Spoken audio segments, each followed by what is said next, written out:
Our next topic is something called immediately invoked function expressions.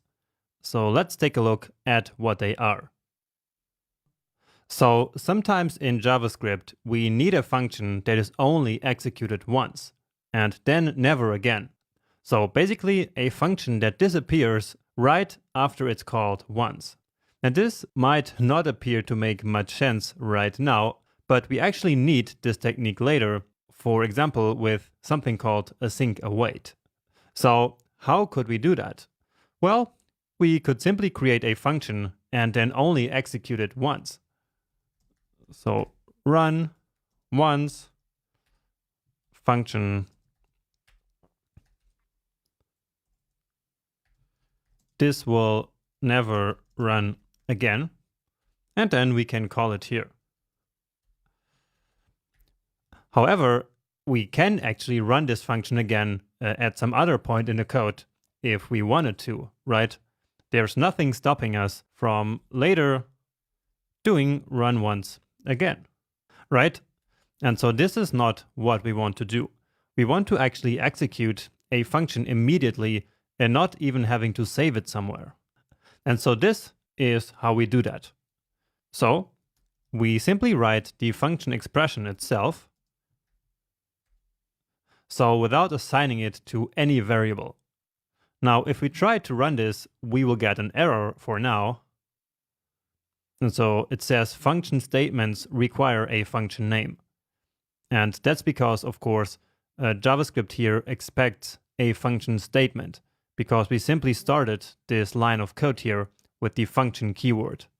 However, we can still trick JavaScript into thinking that this is just an expression. And we do that by simply wrapping all of this into parentheses. And so now we basically transformed the statement that we had before into an expression. And so now if we save this, we get no error. But also this function didn't execute yet, right? We never called it. So we know that this here is the function, and so we can then immediately call it. And so with this, we will get now this text here logged to the console, this string. And indeed, here it is. All right. So again, this here is really just the function value. So it's just a function expression. And then immediately we call it here. And so this is why this pattern here is called the immediately invoked function expression, or IIFE for short. So immediately invoked function expression. And the same would, of course, also work for an arrow function. So let's just copy this.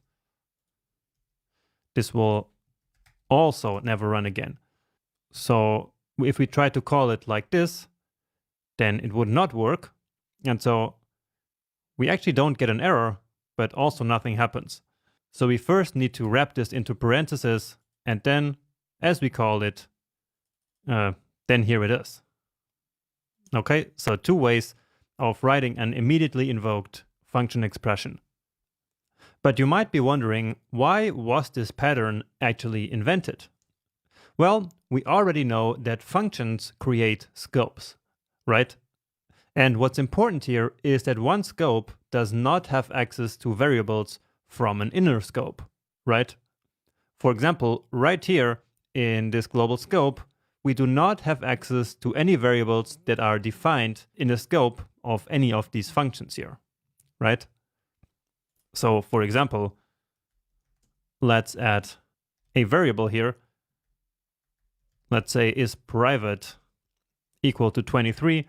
And then as we tried to access it out here, you already know that it's not going to work, right? And that's because the scope chain only works the other way around. So the inner scope would have access to anything defined outside here in the global scope, but the other way around, the global scope does not have access to anything that is inside of a scope. So in this case, of the scope created by this function here. Therefore, we say that all data defined inside a scope is private. We also say that this data is encapsulated. So for example, this is private here is encapsulated inside of this function scope that's created here. And data encapsulation and data privacy are extremely important concepts in programming.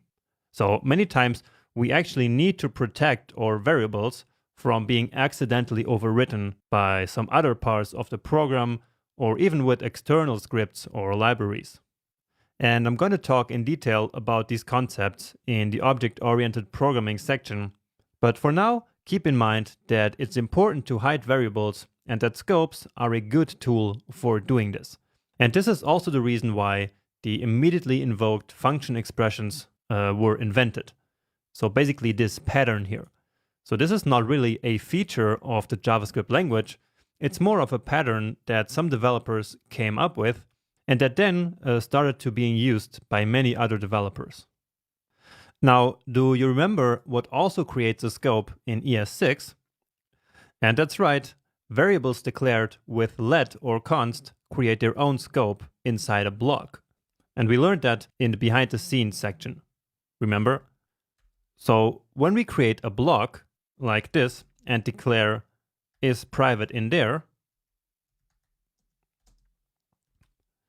then the outside can still not access is private.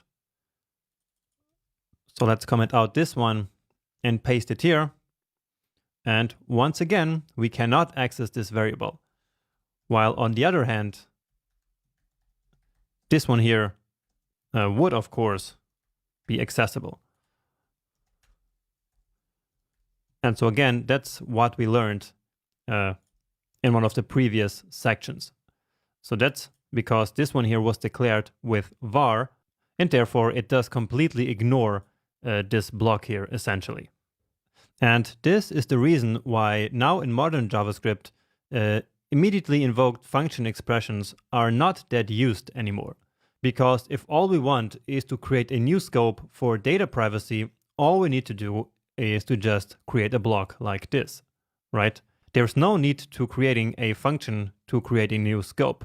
Unless, of course, we want to use var for our variables, but we already know we probably shouldn't do that, right?